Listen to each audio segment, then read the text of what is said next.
오늘의 주요 뉴스입니다.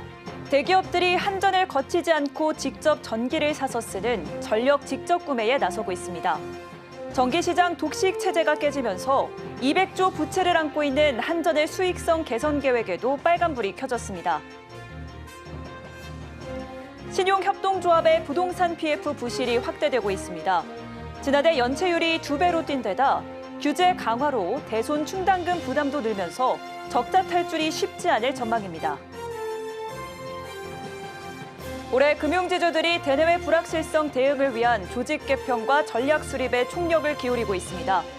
다만 대규모 금융사고가 연이어 터지며 이 같은 금융권의 대책들이 무색하다는 지적이 나옵니다.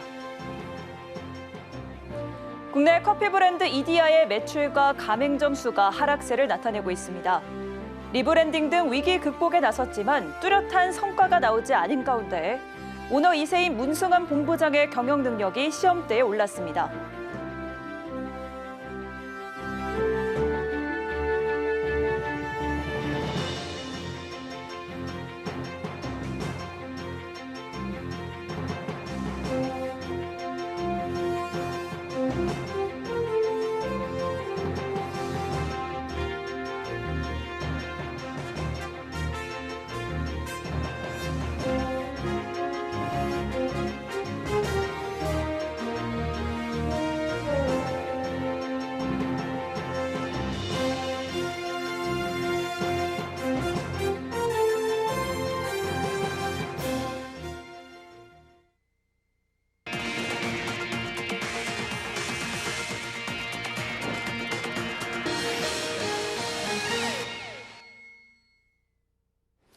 여러분 안녕하십니까? 4월 15일 서울경제 뉴스5 시작합니다.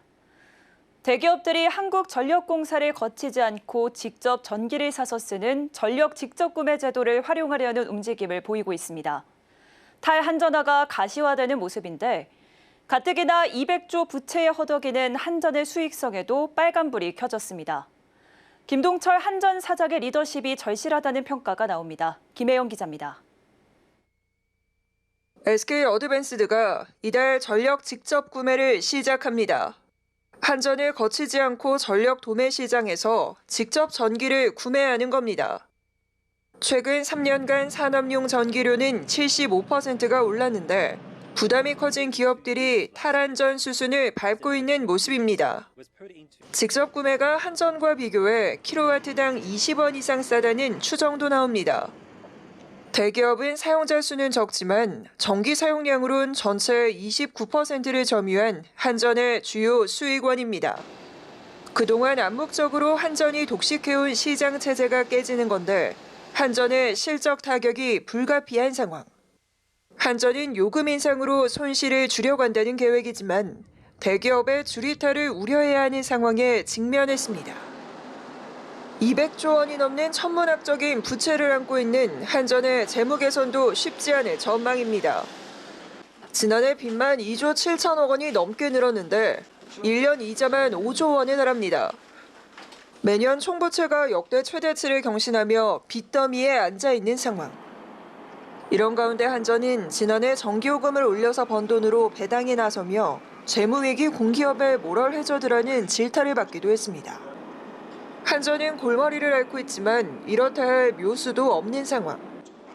전기 판매 시장에 경쟁이란 키워드가 자리한 만큼 한전도 가격 체계 개편 등 변화가 불가피하다는 지적입니다. 한전의 첫 정치인 출신 사장으로 전문성 논란의 중심에 서기도 했던 김동철 사장. 낙하산 인사라는 오명을 벗고 지금의 위기를 돌파할 리더십에 관심이 모이고 있습니다. 서울경제TV 김혜영입니다. 신용협동조합의 부동산 PF 부실이 악화일로를 걷고 있습니다. 지난해 적자 전환하고 연체율도 2배 가까이 뛰었는데요. 건설 부동산업에 대한 대손 충당금 적립 부담도 커질 것으로 보여 올해 역적자 탈출이 쉽지 않을 것이란 전망입니다. 김도하 기자입니다. 부동산 PF 대출을 빠르게 확대하며 수익성을 높였던 신협. 한때 황금알을 낳는 거위였던 부동산 PF가 부메랑이 됐습니다. 경기 침체 장기화로 자금 회수가 어려워지고 충당금 적립 부담까지 커지면서 올해도 고전을 면치 못할 것이란 전망이 나오고 있습니다. 지난해 말 기준 신협의 연체율은 6.02%로 전년 대비 2.39%포인트 올랐습니다. 같은 기간 부실채권 규모는 56.9% 늘어난 7조 5,652억 원. 부실채권 비율은 1년 만에 2.62%포인트 상승한 7.08%를 기록했습니다. 지난해 신협이 PF 리스크로 쌓은 충당금은 6,500억 원 수준. 부동산 PF 부실이 확대되면서 단위 조합 10곳 중 3곳꼴로 지난해 적자 전환했습니다. 대손 충당금을 대거 쌓으면서 지난해 3,419억 원의 순손실을 낸 겁니다. 올해는 부동산 PF 관련 규제가 강화되면서 건전성 부담이 더욱 커질 전망입니다. 앞서 금융당국은 부동산 PF 리스크를 관리하기 위해 건설 부동산업 충당금 적립률을 연내 130%까지 강화하기로 했습니다. 현재 얼어붙은 부동산 경기에 수도권 지역 PF 매물도 쌓이고 있는 상황. PF 부실로 건전성의 경고등이 켜진 신협이 올해 충당금 압박까지 거세질 것으로 보여 이익 관리가 쉽지 않을 것이란 전망입니다. 서울경제TV 김도아입니다. 올해 금융지주들은 대내외 환경 불확실성 확대와 책무 구조도 본격 시행에 따라 조직 개편과 전략 수립에 총력을 기울이고 있습니다. 하지만 금융사고가 연이어 발생하며 이 같은 노력이 무색하다는 지적도 제기됩니다. 이연아 기자입니다.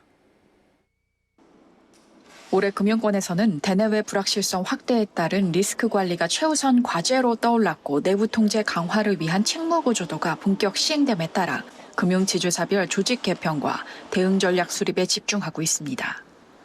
특히 계열사별 리스크를 그룹 차원에서 통합 관리하는 방향에 집중하고 있는 변화가 감지됩니다.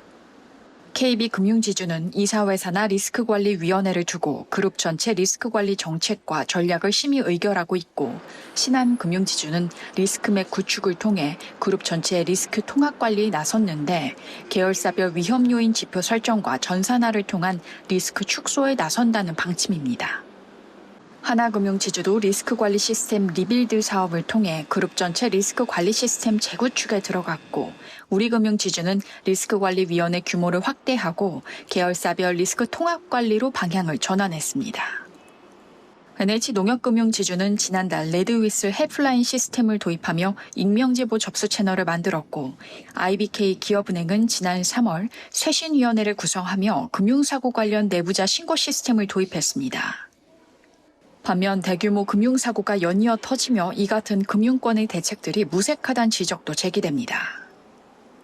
어제 하나은행은 차주회사가 부동산 구입을 위해 잔금 대출을 받는 과정에서 영업점에 계약금, 중도금 이체 확인증을 허위로 제출한 사실을 확인했다고 공시했는데 해당 금융사고 규모는 350억 원입니다. 이어 지난 3월 금융감독원 검사 결과 기업은행에서는 2017년부터 7년간 882억 원의 부당대출 실행과 내부적 은폐 축소 시도 정황이 드러났고 농협은행은 2020년부터 5년간 1,093억 원의 부당대출이 실행된 사실이 밝혀졌습니다.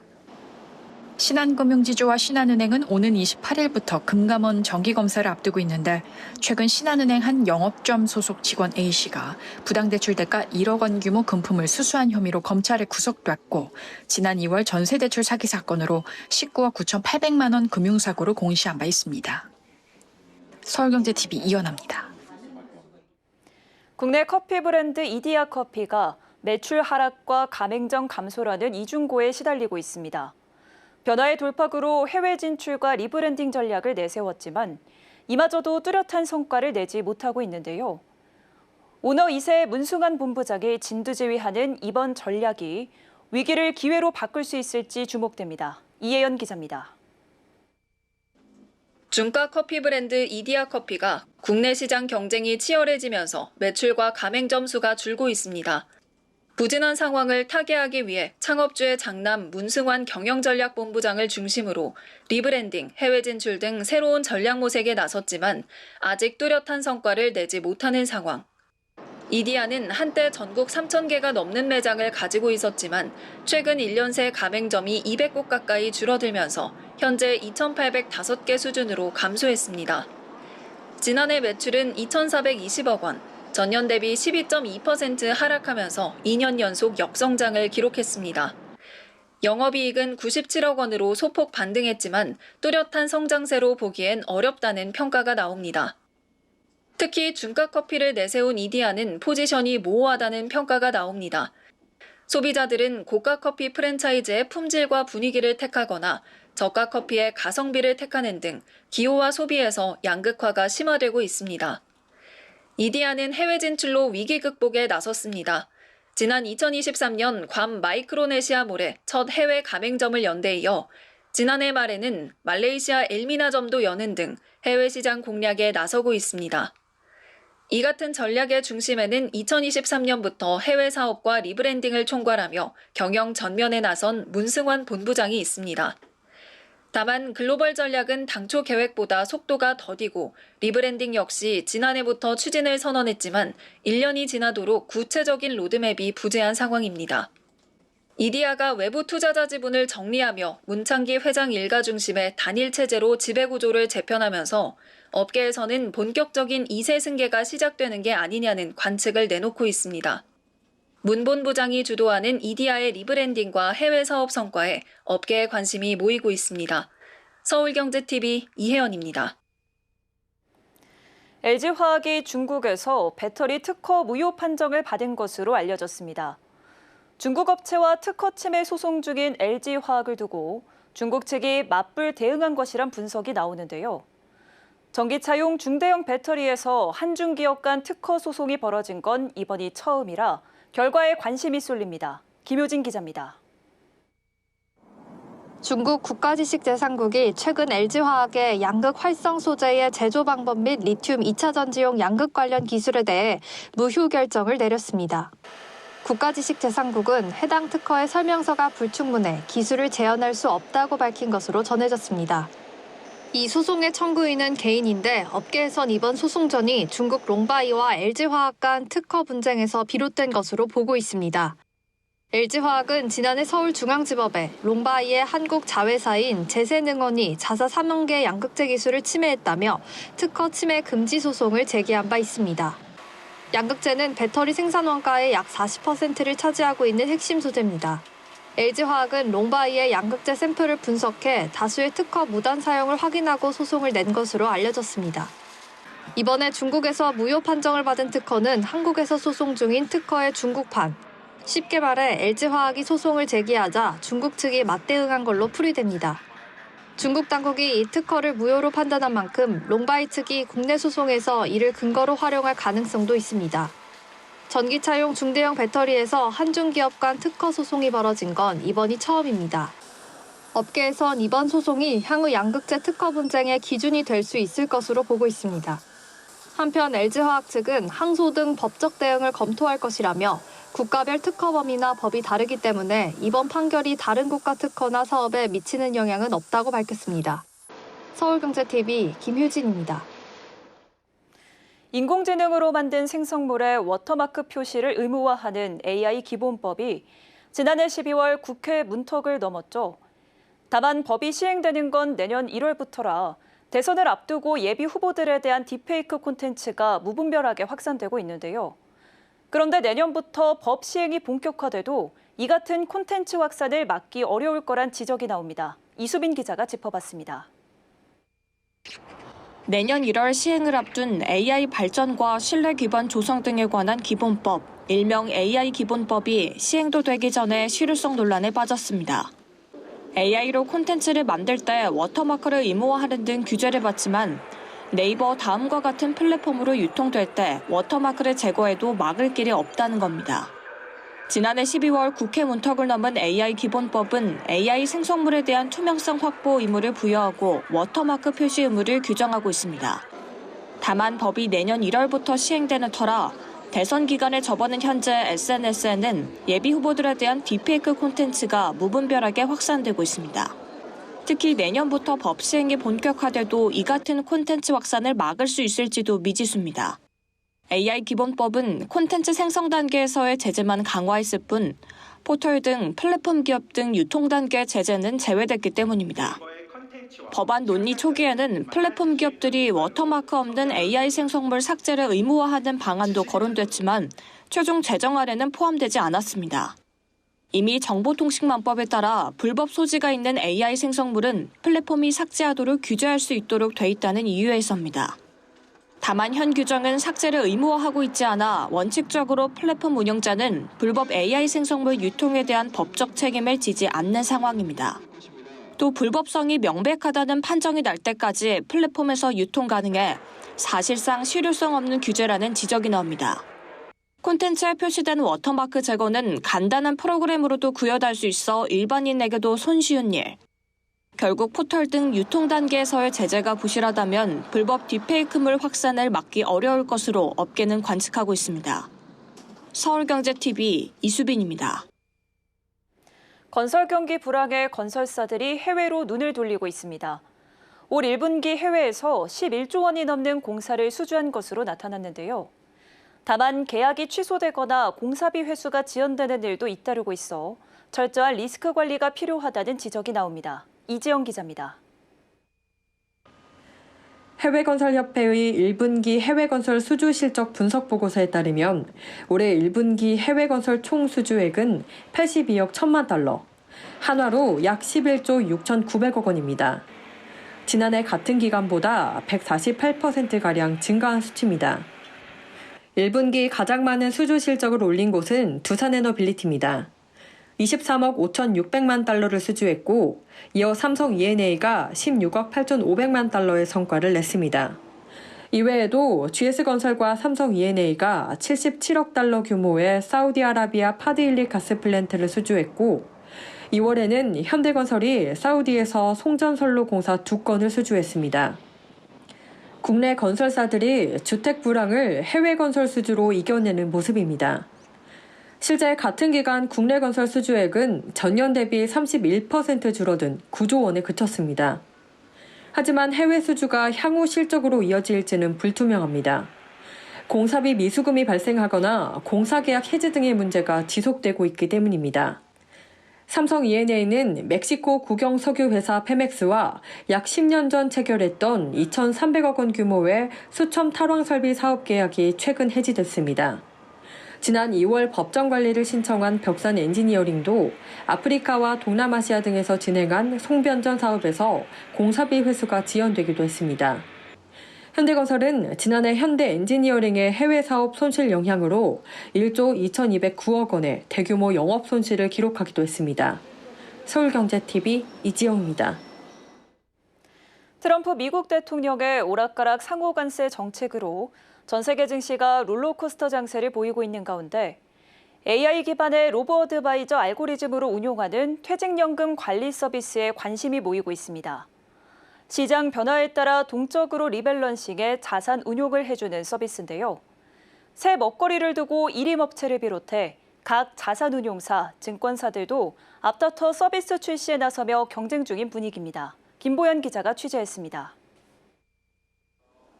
연일 세계 증시가 급등과 급락을 반복하면서 요동치면서 가입자를 대신해 AI 알고리즘을 기반으로 개인형 퇴직연금 적립금 운용을 지시하는 로보 어드바이저 서비스에 관심이 모이고 있습니다.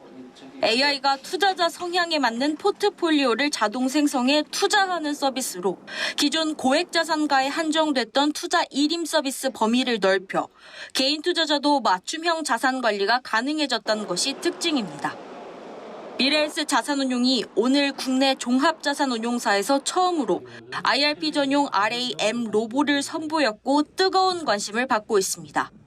코스콤 RA 테스트베드 기준 수익률도 전체 1위입니다. M로보 마이골드 자원 배분 ETF-P IRP 알고리즘의 연환산 수익률은 29.39%에 달합니다. 이외 삼성자산운용과 한국투자증권도 앞다퉈 서비스 출시를 알렸습니다. 이들 상품의 수익률도 상위 3위, 4위로 양호한 수준입니다. 하나은행과 파운트 투자자문도 지난달 27일부터 해당 서비스를 개시하는 등 새 먹거리를 두고 전문 RA 1임 업체, 대형 증권사, 은행사, 자산운용사들이 앞다퉈 서비스 출시에 박차를 가하면서 경쟁이 격화하는 분위기입니다. 지난해 12월 혁신 금융 서비스로 지정되면서 올해부터 개인형 IRP 가입자가 RA를 이용할 수 있게 되면서입니다. 기존엔 가입자가 직접 상품을 고르고 매매해야 하는 탓에 전체 퇴직연금 적립금 가운데 대부분이 원리금 보장형에 방치되고 있다는 문제가 있었습니다. 투자 성향만 입력하면 알아서 효율적인 자산 배분 전략을 제시하고 안정적인 수익 창출을 돕는 AI 기반의 RA 1임 서비스. 불안한 경제 환경 속에서 새로운 버팀목이 돼줄지 관심이 모입니다. 서울경제TV 김보안입니다. 현대차그룹이 인도네시아 수소 생태계 조성을 위한 다자간 협력을 본격 추진합니다. 유기성 폐기물을 활용한 자원순환형 수소 솔루션 실증 사업을 인도네시아 현지에서 시작할 계획인데요. 국내에서 운영 중인 수소 생산 실증 모델을 해외로 확장한 첫 사례입니다. 유여운 기자입니다. 현대차그룹이 현지 시간 15일 인도네시아 자카르타에서 열린 글로벌 수소 생태계 서밋에서 인도네시아 정부와 국영에너지 기업 페르타미나 홀딩스와 함께 인도네시아 W2H 수소 생태계 조성 프로젝트의 실행 계획을 공개했습니다. 앞서 현대차그룹은 지난해 열린 세계 최대 IT전자 전시회 CES 2024에서 인도네시아 서부 자바주에 유기성 폐기물을 수소로 전환하는 자원순환형 수소 솔루션을 도입하겠다고 밝힌 바 있습니다. W2H는 음식물 쓰레기, 하수 슬러지, 가축 분뇨 등 유기성 폐기물에서 발생한 메탄을 정제해 바이오가스를 만든 후 수소로 변환하는 방식입니다. 이미 현대차그룹은 충주시 음식물 바이오센터의 수소 생산 실증 사업, 청주시 공공하수처리장의 청정수소 생산시설 구축 사업 등에서 W2H 모델을 추진하고 있습니다. 현대차그룹은 앞으로 인도네시아 서부 자바주 반둥시 인근 사리묵티 메립지에서 추출된 바이오가스를 활용해 수소를 생산한다는 계획입니다. 이는 현대차그룹이 해외 지역에서 유기성 폐기물을 통해 수소를 생산하는 첫 실증 사업입니다. 사리묵티 메립지는 반둥시에서 매일 발생하는 1,500톤의 폐기물 중 80%가 처리되는 곳입니다. 현대차그룹은 사리묵티 메립지를 복토해 자연재해를 예방하는 한편 복토를 마친 메립지에서 추출한 바이오가스를 현대로템의 수소 개질기를 이용해 청정수소로 변환시킨다는 계획입니다. 이번 W2H 수소 생태계 조성 프로젝트는 현지의 청정수소 생산 거점을 마련하는 것을 넘어 인도네시아의 쓰레기 문제 해결에 기여할 수 있을 전망입니다. 현대차그룹 관계자는 국내에서 성공적으로 전개 중인 자원순환형 수소 생산 실증 사업을 해외로 확장한 첫 사례라고 밝혔습니다. 서울경제TV 유여운입니다. 오리온이 한국을 포함한 글로벌 생산량 확대를 위해 8,300억 원을 투자합니다. 오리온은 매출 5조 원, 영업이익 1조 원을 달성하기 위한 글로벌 중장기 성장 기반을 구축하기 위해 이같이 투자할 계획이라고 밝혔습니다. 이날 오리온 이사회는 진천군 테크노폴리스 산업단지에 생산, 포장, 물류 통합센터를 구축하기 위해 4,600억 원을 투자하는 안건을 통과시켰습니다. 최근 5년 내 식품 기업의 국내 투자로는 최대 규모입니다. 러시아에서는 공장 가동률이 120%를 넘는데도 초코파이 공급량이 부족해 수요를 따라가지 못하자 트베리 공장 내 새로운 공장동을 건설하기로 결정했습니다. 아울러 성장 잠재력이 큰 시장인 베트남에 1,300억 원을 투자해 현지에서 1위 식품 기업의 위상을 확고히 할 계획입니다. 미국 에너지부가 오늘부터 민감국가 리스트에 한국을 포함해 관리합니다. 미국 측의 보안 우려를 이유로 한 이번 조치에 따라 원자력이나 에너지 등 양국 간 과학기술 분야 협력에도 차질이 생길 수 있다는 우려가 나옵니다. 고 구본무 LG그룹 선대 회장의 장녀 구연경 LG복지재단 대표와 남편 윤관 블루런 벤처스 대표가 첫 재판에서 혐의를 전면 부인했습니다. 구 대표 부부는 코스닥 상장사인 바이오업체가 유상증자에 참여한다는 미공개 정보를 제공받고 주식을 매수해 1억 556억 원 상당의 부당 이득을 취한 혐의를 받습니다. 한국앤컴퍼니그룹이 최근 전사 임원 100여 명이 참여하는 인공지능 단톡방 IAA를 도입했습니다. 임원들이 자유롭게 콘텐츠와 의제를 게시하면 AI 비서가 이를 요약하고 시사점을 제시하는 방식으로 AI 기술을 통해 임원 간 소통을 활성화하겠다는 취지입니다. 지난해 말 가입자 수 증가세가 꺾였던 알트폰 가입자 수가 올해 들어 증가세를 이어가고 있습니다. 지난 1월 과학기술정보통신부가 월 데이터 20GB를 사용하는 만원대 5G 알뜰폰 요금제를 출시하겠다고 밝히며 알뜰폰 이용에 대한 기대감이 높아진 영향으로 풀이됩니다. 서울경제 뉴스5 저희가 준비한 소식은 여기까지입니다. 함께해 주신 여러분 고맙습니다.